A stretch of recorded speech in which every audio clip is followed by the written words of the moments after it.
ibili mundu akademikoan, eta orduan nire formazio politiko-teorikoa lotuta egon dula batez ere Euskal Herriko militantzia politikoa. Horrek badauzka bere alde onak eta bere alde txarrak. Bere alde honak, beti gure eztabaida praktikakin lotuak egon dalako, ez bakarriko da diskusizio filosofikoak, baizikan, errealitatearekin lotuta eta borrokarekin lotuta. Baina bere alde txarrak izan dituz, zeren eztabaida asko, izan beharrian eztabaida lasaia, teorikoak, bere alan hasten ziren politikarekin, eta hor zertakeria handia sortzen zen, eta elkarrezin ikusia esate baterako. Nahikoa zen gare batian esatea, nazioa eta soziala, nazio arazoa eta nazio soziala txanponaren bi aldekoa dira, baino zein dauka lehentasuna. Esaten bat zenun, soziala zuela, segurazkia jarriko zizuten espainolistaren txapela. Eta alderantziz, esaten bat zenun, abertzalea zela, edo nazionala, hauek burtez txikia dira, orduan horrek ez zuen duzten eztabaida sakonak egitea, eta gehiago lotzen zen borroka politikoarekin eta horren inguruan zeren asuntuarekin. Nik gaurko jardun honetan gehiago aztertuko ditut alde teorikoak eta estrategikoak egungo egoera politikoarekin baino. Jakina, zertzela da moduan, zeren gai bakoitzak segurazki beharko luke konferentzi bat eta gehiago, orduan gai diferenteak lozeko ikuspuntu orokorrean, zertzela batzuk gotza behar dira. Eta hasteko, lehen aipatu dudan txanpon bereko bi aldearen inguruan, momentu honetan sortu kanpainatxo bat egin du Argalaren heriotzaren urtebetetze hortan, Argalak ideia honei egin zion ekarpenaren inguruan. Eta bai, kontu hori txanponaren bi aldeak bere garrantzia izan zuen bere garaian, baina nire ustez gaur egunean konzeptu bezala eskaz edo estankatu xamarra gelditu dela gaur egunean daukagun ikuspegiari begiratuta. Nezako txanponaren bi aldea baino, esango nuke guk ikuspuntu poliedrikoa behar genuela.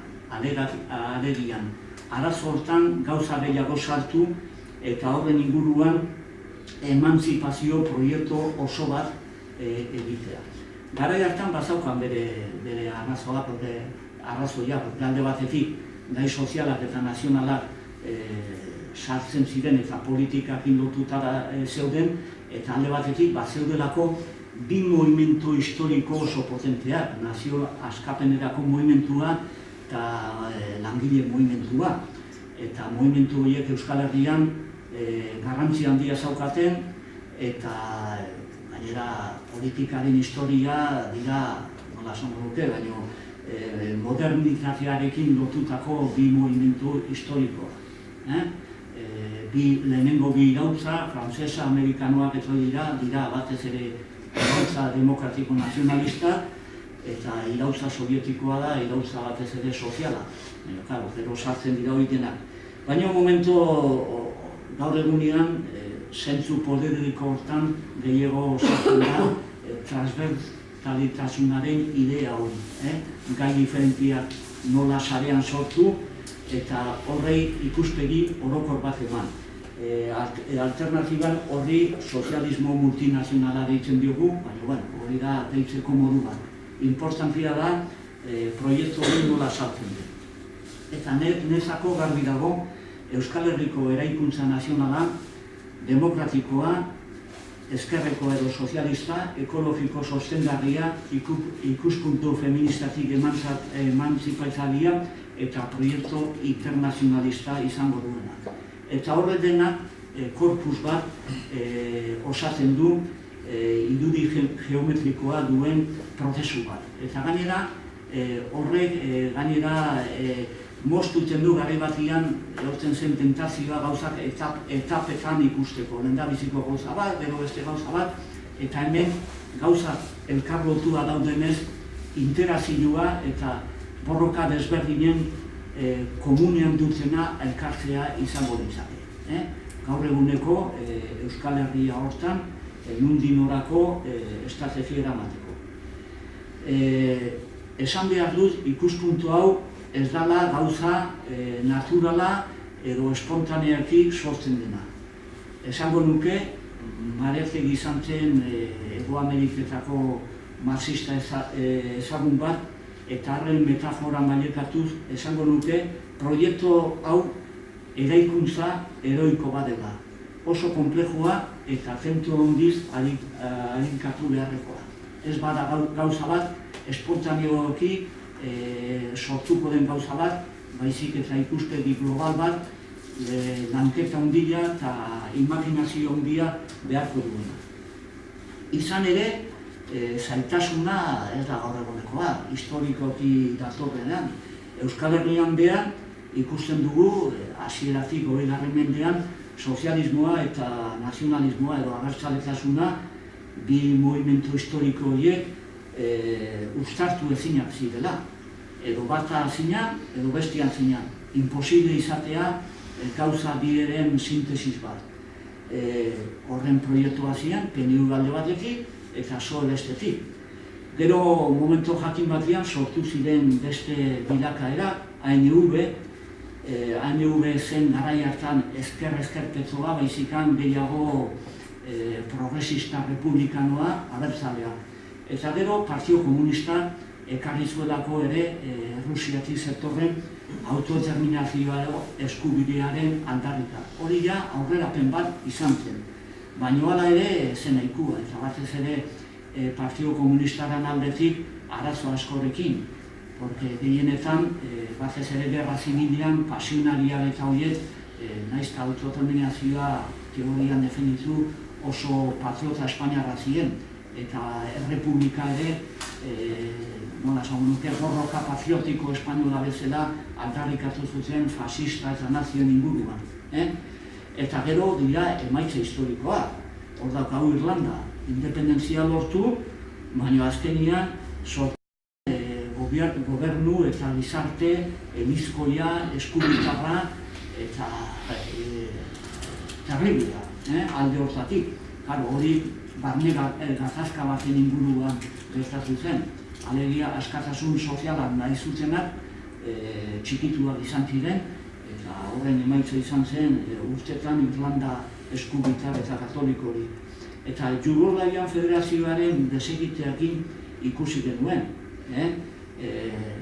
Askapen nazionala, Titoren proiektua desegitzen zanean, garbiketa etnikoak, izugarrizko sarraskiak, eta askozan zanpatuak izan diren herriak, bukatzen dute beste herri batzuk zanpatzen. Hori ikusten zen Jugoslavian, Krajinan, Kroazian zeuden serbiarra garbitzen zituzen eta alderantziz.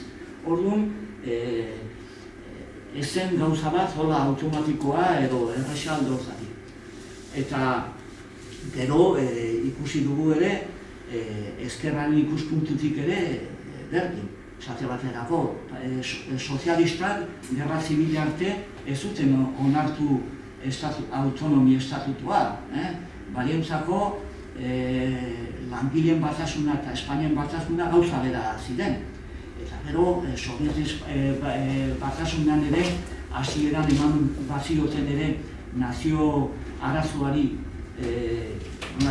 soluziona, azkenean Soviet batasuna ere bihurtu zen proiektu barne imperialista, non barruan hizkuntzak eta zenbat herriak txikituak izan ziren. Eta gero kanpoa begira ere, internazionalismo proletarioan izenean, Varsoviako itunak txikitu zuen Pragako irautza, Pragako udaberria, eta, hor izan da beti problema hori alde batetik, mutur batetik ere joateko. Eta, esango nuke ere, zentzu batian ere zailtasun hori emanzipazio global bat emateko ere, ez da bakarri langile momentuan eta abertzale momentuan. Feminismoan eta ekologismoan ere gertatzen dara. Feminismo feminismoa ez da gauza, Jolek esplikatuko dugu, baina ez da gauza bat teorien aldetik ikuspuntu bakarra daukatena.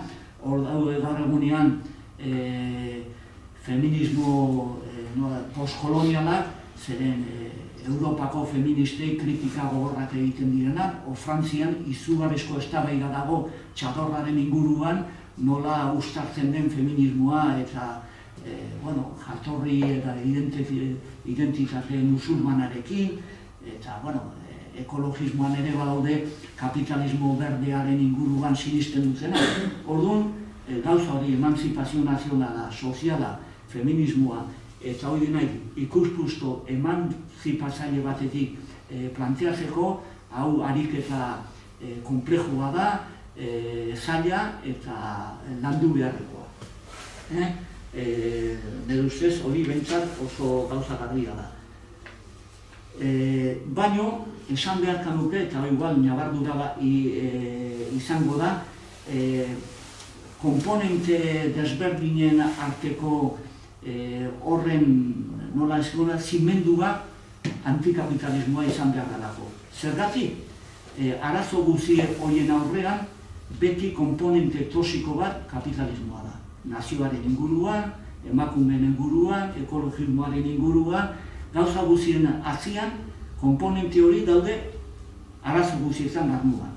Eta gaur egunean gainera daukagun krisi sistemiko honen inguruan ikusten dugu kapitalismoaren nola esan nuke abismoari joan martxa hortan gauza askotan ez daukagula baldintza handurik askatasuna lortzeko kapitalismoari aurre egiten badigu. Eta uztarketa horren inguruan ez ezik ere, ni uste dut lehentasunaren kontua horta ere importantea da. Nire ustez, gauza bada, nola esango nuke, klase borroka ez ematea lehentasuna beste gainetik, baina bai adieraztea gauza guzien azpian kapitalismoa dagoela eta horrek markatzen duela asko arazo guzien bere natura.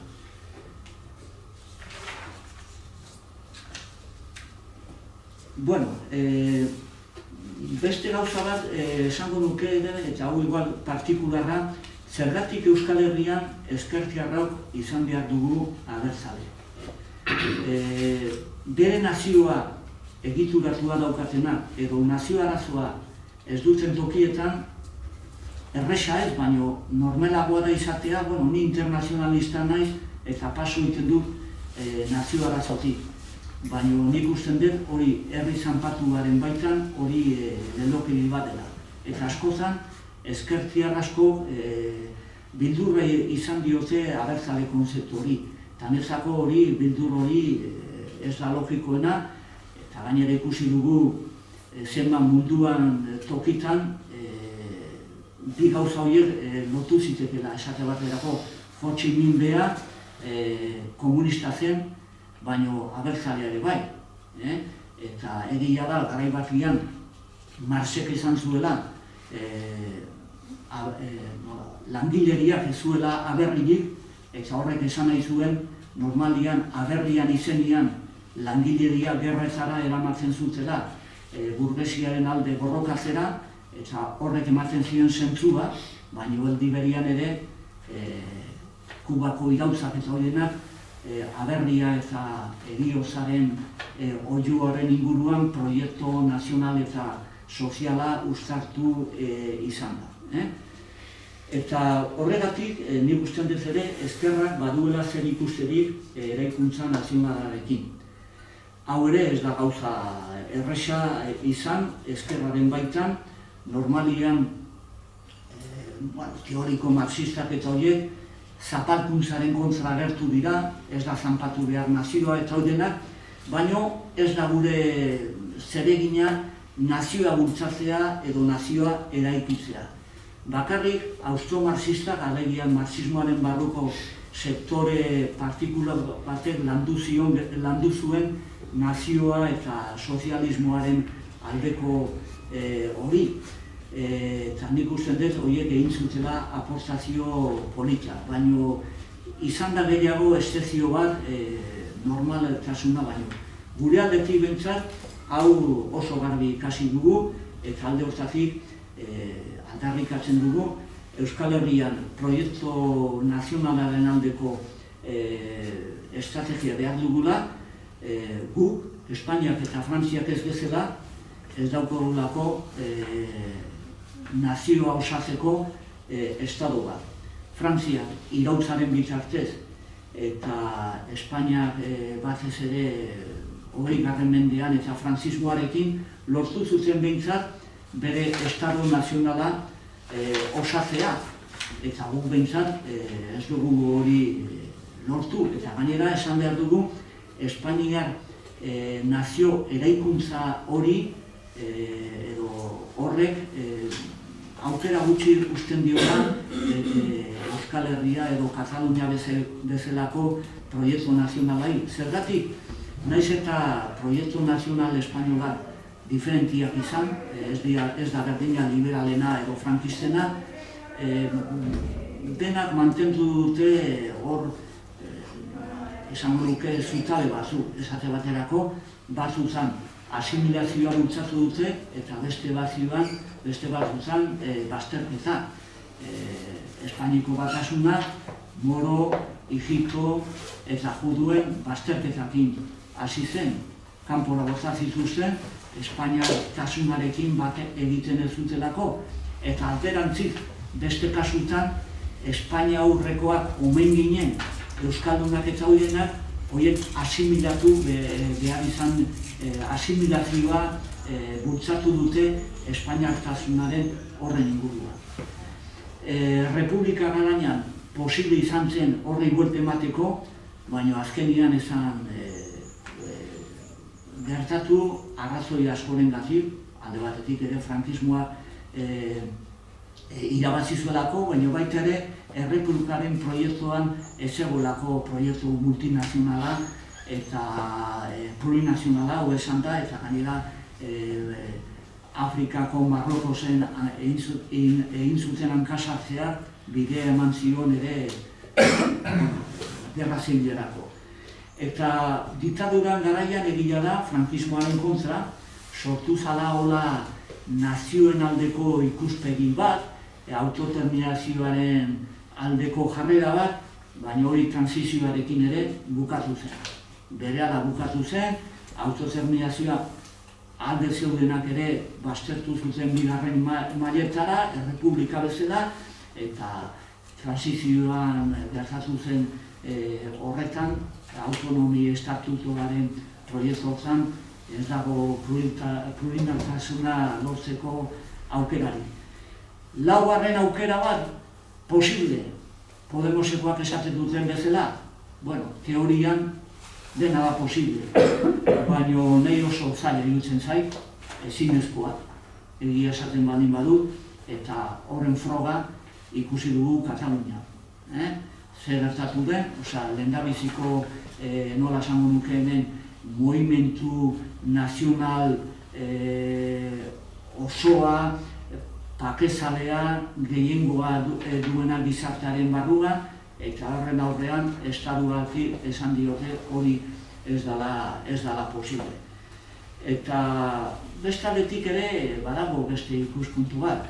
Alegian, niretzako Espainia bezalako estatuak abantaila gutxi ematen digute gurea bezalako nazioei. Ez bakarrik zapalkuntza bultzatzen dutelako, Espainia bezalako estatuak oso txikia dira eta ahalmen gutxi daukate munduak daukan problema konpontzeko. Ekologian, zenbat gauzetan, Espainiko estatuak ez dira nahiko. Orduan behar dira beste mailako internazional arloko egitura. Beste kontu batean egitura gehien nola diren. Eta beste aldetik, estatu nazional bezala ez dute balio barne kohesioa lortzeko nazioaren inguruan ez baldin bada zapalkuntzaren bitartez. Kontu gara, Euskal Herritik ikusita, zer nolako egitasmo nazionala bultzatzen dugu. Hoi da gakoa, egitasmo nazionala bai, baina zer nolako egitasmo nazionala.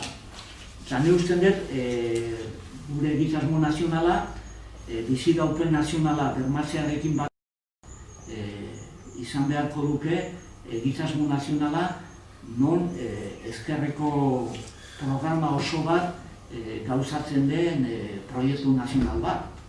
Alegia, kapitalismoari aurre egingo dena, ekonomia soziala gauzatuko duna, nola esango nuke ere, aberastasuna banaketa bermatuko duena, garapen sostengarria, euskararen iraunpena, eta proiektu oso bat nazioaren eraikuntzaren batera. Beste aldetik, PNV-ek egiten duena bezala. PNV-ek ez dauka kompetentzia osoa, baina ja bere proiektu nazionala gauzatzen nahi da. Alegia, abiadundeko trena, erroskailuaren kontua, bere egitura nazionala alduen neurrian lotuta dauka bere proiektu politikoarekin. Orduan, kontua da, egitasmo nazionala lotuta egun bada da ezkerreko programa bat eta programa demokratiko batekin. Eta gainera, zentzu batian ere, internazionala eta beste munduko borrokekin lotu behar da. Eta horren barruan dago puntu bat, nire ustez, oso importantea dena argitaratzea. Nola kudeatzen da aniztasun nazionala. Nazio guztiak dira anitza. Espainia anitza da, Euskal Herria anitza da, Katalunia da anitza da. Eta aniztasuna ona da, baina baita ere bere zaitasuna dauzka. Ez da gauza bat erresa maneatzeko. Eta nire ustez, aniztasun hori bakarrik gauzatu ditezke autodeterminazioaren eskubidearen bitartez. Edo nahi badu, esan nahi baldin badugu beste modu batera, erabakitzeko eskubidean bitartez. Zergatik, autodeterminazio eskubidea edo erabakitzeko eskubidea eskubide demokratiko bat alako. Eta nazio bat ezin daiteke demokratiko esan, modu demokratikoan ez bada egiten. Eta demokrazia esan nahi du, azken finean, herritarrak eta ez historiak edo eskubide historikoak ematen diote funtsa hori. Eta modu horrek gauzatzen du aniztasuna gauzatzea. Alegia, naizta zure burua sentitu espainola edo estati zer, zuk erabaki behar duzu, bizizean Tokio hontan, modu demokratikoan erabaki behar dituzula hemen dauden proiektu nazional guzia. Esan dezakegu alde hortatik, buru jabetasuna helburua dela eta autodeterminazioa bide.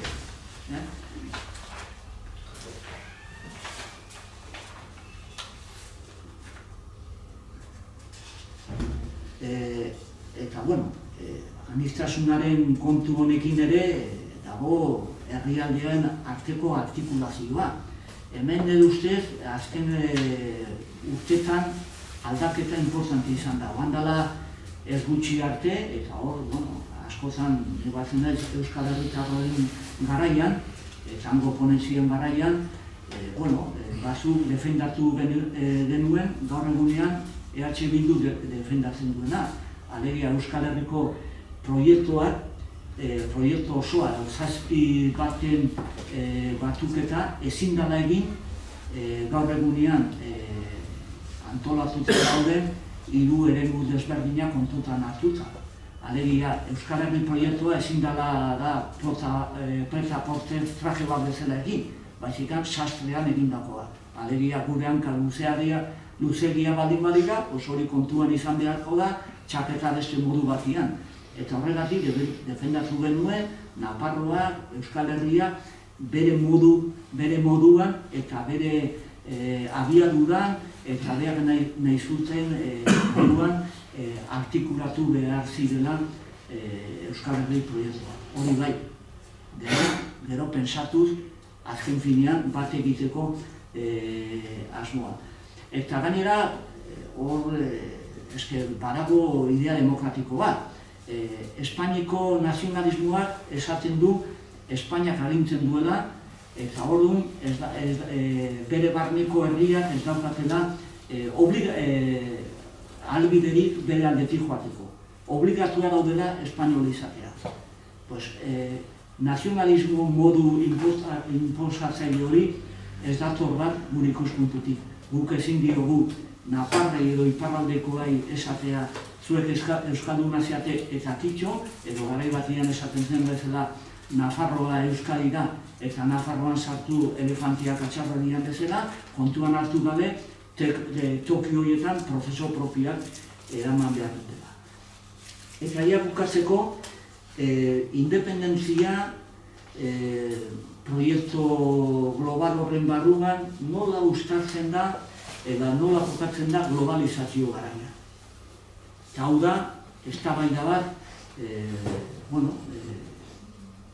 toki guztietatik, Espainetik, Euskal Herrian ere daudena. Eta nik usten dut, desberdinetatu behar dugula, dependentzia, interdependentzia eta independentzia. Eta Urkullu interdependentziaz hitz egiten duenean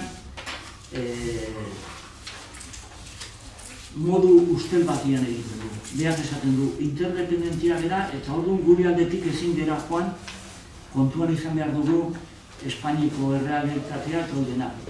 Indarra harremanen baitan hori da. Baina Urkullu interdependentziaren horretan esaten duenean, hain da, nola esan dut, okultatzen dependentzia dagoela. Gu ez gera interdependentziak Espainiarekiko. Momentu honetan gaude dependentzia. Eta egun batian, agian, lortuko dugu Europaren barruan interdependentzi hori lortzea eta orduan harreman interdependentzia eta elkarrekiko onuragarriak izango direla. Eta, hori oso importantia da. Eta gainera, esan behar dugu, dependentzia hori gaur egunean dala, esate baterako, Europa osoan daukagun arazo baten muina. Fasismoaren gorakada hori. Gaur egunean globalizazio kapitalista, neoliberala, zer egin du? Garai batian, estado independenteak edo ekonomi nazionala zirenak jarri du globalizazioaren dependentzia. Eta orduan gaur egunean, estatuak eta horiek galdut dutze garai batian zaukatean ahalmen gutxi, ahalmen asko. Eta horrek frustrazio izugarrizkoa lortu dute. Eta hemen dago diferentzi bat gaur egungo fasismo eta 30. aroko fasismoarekin. Garai hartan fasismoa batez ere sortu zen iraultza proletarioaren kontrako movimentu bat bezala. Burges txikiaren movimentu bat iraultza proletarioa aurre egiteko. Gaur egunean, biztan da, ez dagoela iraultza proletarioa, horren arriskua ez dagoela, berez gaur eguneko fasismoa ez da altxatu horren kontra. Baizikan, globalizazioaren, nola esan nuke, eraginen kontrakoa. Alegia, krisi soziala, estatu nazionalaren indarren galtzea, eta baita ere, etorkinen eta horrek ekarri dituen arazo guzien inguruan. Eta orduan, nire ustez, esplikatu beharken nuke alde batetik, jakina, egia dela, neoliberalismoak muga jarri ditiola estatu nazionalei, eta horregatik oso importantea da internazionalismoa kontuen izatea, eta horren adibide da Greziari gertatu zaiona. Grezia, estatu nazionala, independentea, baina troikak esan zionean, zuek egin behar duzuze, hau. Eta Greziako estatuak ez zuen kapazitaterik izan Europako troikari aurre egiteko. Orduan, biztan da, estatuak galdun dutela garai batean zeukaten indarra. Eta hortaz baliatzen dira asko, eta baita ere PNV-ko teoriko batzuk esateko, bez, independentziak ez dauka garrantzia. Eta, esan behar zaio, hori egia da, baina aldi berian egia da, independentziak ez diren estaduak oandikan ahalmen gutxiago dauzkatela. Eta gu ez gaudela egoera berdian Espainiarekin konparatutza beste gauzetan gertatzen den bezala. Lanbideria esplotatu garago, emakumea ere bai, baina ez modu berean. Bazu daukate esplotazio bikoitza. Eta kasu honetan, estaduak ez daukagun herriak, ez daukagu tresna batzuk alde hortatik erantzuntzeko neoliberalismoa. Eta gero biztan da ere, gainera, borroka gehienak, demokrazia bera, estadu nazionalaren inguruan ohandikan osatzen dela. Europa ez da entitate bat non demokrazia modu batian gauzatzen den estaduen mailan egiten den bezala. Eta hor, espazio nazionala fundamentala da demokrazia izartzeko eta baita ere borrokatzeko ere. Eta ez da kasualitatez ere erresistentzia normalian estadu mailan sortzen direla internazional arlora saltu egin baino lehen. Egia da, bigarren maila hortan, internazional arloan, gaur egunean gaudela ahulen. Ahul gaude, gure estadu edo gure nazio barruan kapitalismoari aurre egiteko, baina biztan da, internazional arloan handikan hau dago gaudela. Eta hau da gauza bat tragikoa, porque garai batian internazionalistak ziren batez ere ezkerrekoak. Kapitalistak ziren imperialistak, baina internazionalistak ezkertiarra. Gaur egunean kapitalak aurre hartu digu eta beraiek garatzen dute beren internazionalismoa, alegia globalizazioa nahi dutzen moduan.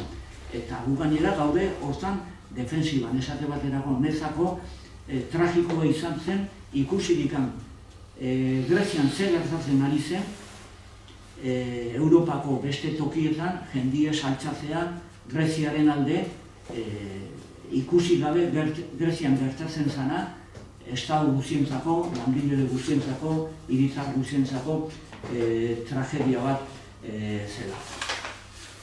Eta ja honekin bai benetan bukatzeko nola kokatu estadu hori, independentzia hori Europaren barruan. Nik esplikatu dituz hemen ideia pasaile hauek ez daukate tokirik gaur egungo Europan. Hori garbi daukat. Gaur egungo Europan ez da posible halako proiektu bat gauzatzea. Eta ez da kasualitatez. Europa, gaur egungo Europaren sorrera ere, sortu zen, bigarren mundu gerraren ondoren, Europak izan zituen gerrak eta burgesien arteko borroka horiek ekiditeko, baino proiektu kapitalista baten barruan, eta alde batetik ere garai hartan Sobiet Batasunari aurre egiteko. Gero proiektu hori okerrera joan da. Maastricht, Amsterdam, Niza, Lisboako itunen ondoren proiektu hori geroz eta antisoziala izan da, geroz eta antidemokratikoa eta ez bakarrik arlo horietan. Naziogabeko estaduek ere ikusi dute alde hortatik ez dagoela inongo laguntzarik. Katalanak kontuan hartu dute berehala zer gutxi espero zezaketen Europaren aldetik. Europa daude estaduekin eta hortik ez da multuko. Orduan gure proiektua egituen behar dela Europa sozialista batekin, herrien arteko federazio batetan oinarritua, non euskaldunak egon beharko genuke, euskaldun bezala eta ez Frantzia edo Espainiaren bitartez. Eta, gero nahi baldin bada hemen gehiago sakondu, honekin bukatuko nuke, nire txapa hau. Esker, Jose.